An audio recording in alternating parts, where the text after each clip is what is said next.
जय माता दी। आप सभी भक्तों को आषाढ़ मास गुप्त नवरात्रि की बहुत बहुत शुभकामनाएं। आप सभी के जीवन में माता रानी की कृपा सदा सर्वदा ही बनी रहे। हे प्रिय भक्तजनों, आज गुप्त नवरात्रि का 7वां दिन है और आप सभी सुनेंगे श्री दुर्गा सप्तशती अध्याय 7 और 8 तथा 9 की कथा। आप सभी से विनम्र अनुरोध है कि कथा को भक्ति भाव से और प्रसन्न मन चित्त से पूरा अवश्य सुनिएगा और कमेंट बॉक्स में जय माता दी लिखना बिल्कुल भी मत भूलिएगा। आइए आज की कथा का शुभ आरंभ करते हैं। जय श्री गणेश। 7वां अध्याय, चंड और मुंड का वध। महर्षि मेधा ने कहा, दैत्यराज की आज्ञा पाकर चंड और मुंड चतुरंगिनी सेना को साथ लेकर हथियार उठाए हुए देवी से लड़ने के लिए चल दिए। हिमालय पर्वत पर पहुंचकर उन्होंने मुस्कुराती हुई देवी जो सिंह पर बैठी थी उनको देखा। जब असुर उनको पकड़ने के लिए तलवारें लेकर उनकी ओर बढ़े तब अंबिका को उन पर बड़ा ही क्रोध आया और मारे क्रोध से उनका मुख काला पड़ गया, उनकी भ्रुकुटियां चढ़ गईं और उनके ललाट से अत्यंत भयंकर तथा अत्यंत विस्तृत मुख वाली लाल आंखों वाली काली प्रकट हुई, जो कि अपने हाथों में तलवार और पास लिए हुए थी। वह विचित्र खड़ग धारण किए हुए थी तथा चीते के चर्म की साड़ी एवं नरमुंडों की माला पहन रखी थी। उसका मांस सूखा हुआ था और शरीर केवल हड्डियों का ढांचा था और जो भयंकर शब्द से दिशाओं को पूर्ण कर रही थी वह असुर सेना पर टूट पड़ी और दैत्यों का भक्षण करने लगी। वह पार्स राक्षसों और अंकुशधारी महावतों, हाथियों पर सवार योद्धाओं और घंटा सहित हाथियों को एक हाथ से पकड़ पकड़कर अपने मुख में डाल रही थी और इसी प्रकार वह घोड़ों, रथों, सारथियों व रथों में बैठे हुए सैनिकों को मुंह में डालकर भयानक रूप से चबा रही थी। किसी के केस पकड़कर, किसी के पैरों को दबाकर और किसी के दैत्य को छाती से मसलकर मार रही थी। वह दैत्य के छोड़े हुए बड़े बड़े अस्त्र शस्त्रों को मुंह से पकड़कर और क्रोध में भरकर उनको दांतों से पीस रही थी। उसने कई बड़े बड़े असुरों को भक्षण कर डाले, कितनों को रौंद डाला और कितने उसकी मार से मारे भाग गए। कितनों को उसने तलवार से मार डाला, कितनों को अपने दांतों से समाप्त कर दिया और इस प्रकार से देवी ने क्षण भर में संपूर्ण दैत्य सेना को नष्ट कर दिया। यह देखकर महापराक्रमी चंड काली देवी की ओर लपका और मुंड ने भी देवी पर अपने भयानक बाणों की वर्षा आरंभ कर दी और अपने 1000 चक्र उस पर छोड़ दिए। उस समय वह चमकते हुए बाण व चक्र देवी के मुख में प्रविष्ट हुए इस प्रकार दिख रहे थे जैसे मानो बहुत से सूर्य मेघों की घटा में प्रविष्ट हो रहे हैं। इसके पश्चात भयंकर शब्द के साथ काली ने अत्यंत जोश से मारे विकट अट्टहास किया। उसका भयंकर मुख देखा नहीं जा रहा था। उसके मुख से श्वेत दांतों की पंक्ति चमक रही थी। फिर उसने तलवार हाथ में लेकर हूँ शब्द कहकर चंड के ऊपर आक्रमण किया और उसके केस पकड़कर उसका सिर काटकर अलग कर दिया। चंड को मरा हुआ देखकर मुंड देवी की ओर लपका, परंतु देवी ने क्रोध में भरे उसे भी अपनी तलवार से यमलोक पहुंचा दिया। चंड और मुंड को मरा हुआ देखकर उसकी बाकी बची हुई सेना वहां से भाग गई। इसके पश्चात काली चंड और मुंड के कटे हुए सिरों को लेकर चंडिका के पास गई और प्रचंड अट्टहास के साथ कहने लगी, हे देवी, चंड और मुंड 2 महादैत्यों को मारकर तुम्हें भेंट कर दिया है। अब शुंभ और निशुंभ को तुमको स्वयं वध करना होगा। महर्षि मेधा ने कहा, वहां लाए हुए चंड और मुंड के सिरों को देखकर कल्याणकारी चंडी ने काली से मधुर वाणी में कहा, हे देवी, तुम चूंकि चंड और मुंड को लेकर मेरे पास आई हो अतः संसार में चामुंडा के नाम से तुम्हारी ख्याति होगी। 7वां अध्याय समाप्त हुआ। अब सुनिए 8वां अध्याय, रक्त बीज वध। महर्षि मेधा ने कहा, चंड और मुंड नामक असुरों के मारे जाने से और बहुत से सेना के नष्ट हो जाने से असुरों के राजा प्रतापी शुंभ ने क्रोध होकर युक्त अपनी संपूर्ण सेना को युद्ध के लिए तैयार होने की आज्ञा दे दी। उसने कहा, अब उदययुध नामक 86 असुर सेनापति अपनी सेनाओं के साथ युद्ध के लिए जाएं और कंबु नामक 84 सेनापति भी युद्ध के लिए जाएं और कोटिवीर नामक 50 सेनापति और धौम्रकुल नामक 100 सेनापति प्रस्थान करें। कलग, दोहद, मौर्य और काल के यह दैत्य भी मेरी आज्ञा से सजकर युद्ध के लिए कूच करें। भयानक शासन करने वाले असुरों का स्वामी शुंभ इस प्रकार आज्ञा देकर बहुत बड़ी सेना के साथ युद्ध के लिए चला। उसकी सेना को अपनी ओर आता देखकर चंडिका ने अपनी धनुष की टंकोर से पृथ्वी और आकाश के बीच का भाग बुझा दिया। हे राजन, इसके पश्चात देवी के सिंह ने दहाड़ना आरंभ कर दिया और अंबिका के घंटे के शब्दों ने उस ध्वनि को और भी बढ़ा दिया। धनुष की टंकार, शेर की दहाड़ और घंटे के शब्द से पृथ्वी और आकाश के बीच का भाग गूंज उठा और इसके साथ ही देवी ने अपने मुख और को भयानक बना लिया। ऐसे भयंकर शब्द को सुनकर राक्षसी सेना ने देवी तथा सिंह को चारों ओर से घेर लिया। राजन, उस समय दैत्यों के नाश के लिए और देवताओं के हित के लिए ब्रह्मा, शिव, कार्तिकेय, विष्णु तथा इंद्र आदि सभी देवों ने शक्तियों जो अत्यंत पराक्रम और बल से संपन्न थी, उनके शरीर से निकलकर उस रूप चंडिका देवी के पास गए। जिस देवता का जैसा रूप था, जैसा आभूषण थे और जैसा वाहन था, वैसे ही रूप, आभूषण और वाहन लेकर उन देवताओं की शक्तियां दैत्यों से युद्ध करने आईं। हंस युक्त विमान में बैठकर और रुद्राक्ष की माला तथा कमंडल धारण करके ब्रह्मा जी की शक्ति आई। वृषभ पर सवार होकर, हाथ में त्रिशूल लेकर, महानाग का कंगन पहनकर और चंद्ररेखा से भूषित होकर भगवान शंकर की शक्ति माहेश्वरी और मोर पर आरूढ़ होकर हाथ में शक्ति लिए दैत्यों से युद्ध करने लगी। कार्तिकेय जी की शक्ति उन्हीं का रूप धारण करके आई। भगवान विष्णु की शक्ति गरुड़ पर सवार होकर शंख, चक्र, श्रांग, गदा, धनुष और खड़ग हाथ में लिए हुए आई। श्री हरि की शक्ति बाराही 12 का शरीर धारण करके आई और नरसिंह के समान शरीर धारण करके उनकी शक्ति नरसिंही भी आई। उसकी गर्दन के झटकों से आकाश के तारे टूट पड़ते थे और इसी प्रकार देवराज इंद्र की शक्ति ऐन्द्री भी ऐरावती के ऊपर सवार होकर आई। पश्चात इन देव शक्तियों से घिरे हुए भगवान शंकर ने चंडिका से कहा, मेरी प्रसन्नता के लिए तुम शीघ्र ही इन असुरों को मारो। इसके पश्चात देवी के शरीर से जो अत्यंत उग्र रूप वाली और सैकड़ों ईदड़ियों के समान आवाज करने वाली चंडिका शक्ति प्रकट हुई।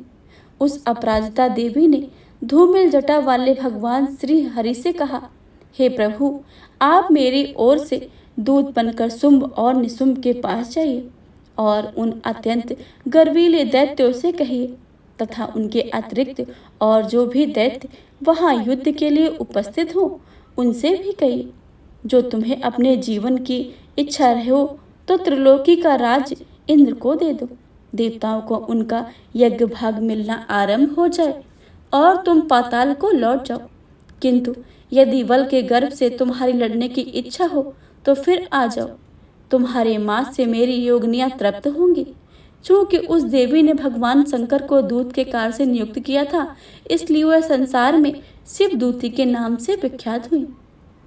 भगवान शंकर से देवी का संदेश पाकर उन दैत्यों के क्रोध का कोई आर पार ही न रहा।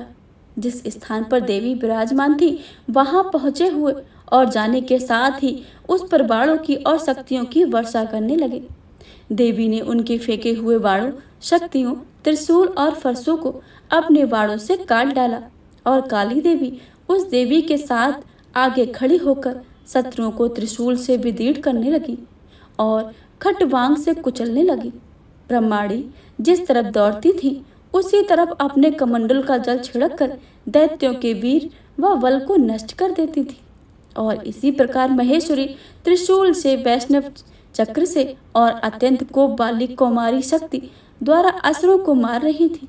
और ऐन्द्री के बाजू के प्रहार से सैकड़ों दैत्य रक्त की नदियां बहते हुए पृथ्वी पर सो गए। बाराही ने कितने ही राक्षसों को अपने थूथन द्वारा मृत्यु के घाट उतार दिया।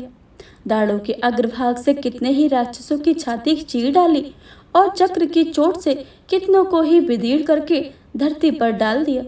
बड़े बड़े राक्षसों को नरसिंही अपने नखों से विदीर्ण करके भक्षण कर रही थी और सिंहनाद के चारों दिशाओं को गुंजाती हुई रणभूमि में विचर रही थी।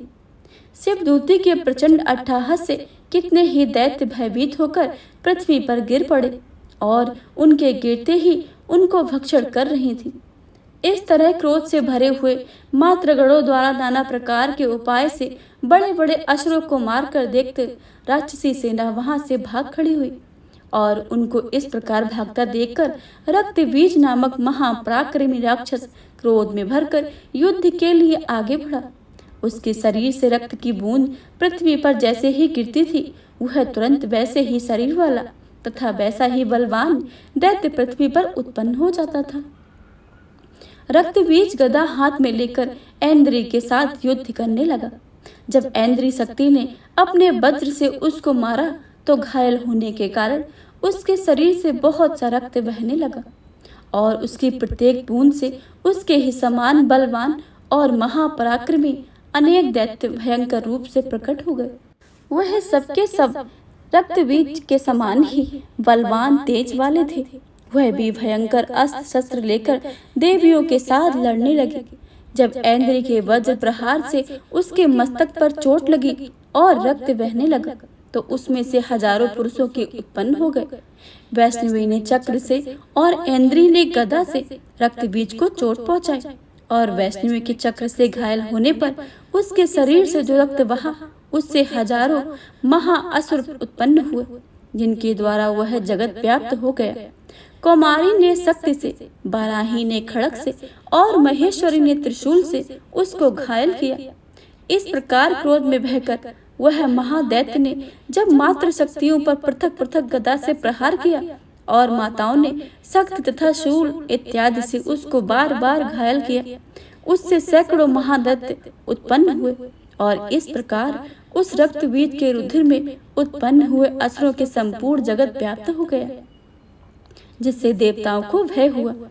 देवताओं को भयभीत देखकर चंडिका ने काली से कहा कि हे चामुंडे, अपने मुख को बड़ा करो और मेरे शस्त्रघात से उत्पन्न हुए रक्त बिंदुओं से महान असुरों को तुम अपने मुख में भक्षण करती जाओ। इस प्रकार रक्त बिंदुओं से उत्पन्न हुए महादैत्य को भक्षण करती हुई तुम रणभूमि में विचरो। इस प्रकार रक्त क्षीण होने से यह दैत्य नष्ट हो जाएगा। तुम्हारे भक्षण करने के कारण अन्य दैत्य नहीं होंगे। काली से इस प्रकार कहकर चंडिका देवी ने रक्तबीज पर अपने त्रिशूल से प्रहार किया और काली देवी ने अपने मुख से उसका रक्त ले लिया। तब उसने गदा से चंडिका पर प्रहार किया। प्रहार से चंडिका को तनिक भी कष्ट न हुआ, किंतु रक्तबीज के शरीर से बहुत सा रक्त बहने लगा। लेकिन उसके गिरने के साथ ही काली ने उसको अपने मुख में ले लिया। काली के मुख से उस रक्त में से जो असुर उत्पन्न हुए उनको उसने भक्षण कर लिया और रक्त को पीती गई। तदअंतर देवी ने रक्तबीज को, जिसके कि खून काली ने पिया था, चंडिका ने उस दैत्य को वज्र, बाण, खड़ग तथा सृष्टि इत्यादि से मार डाला।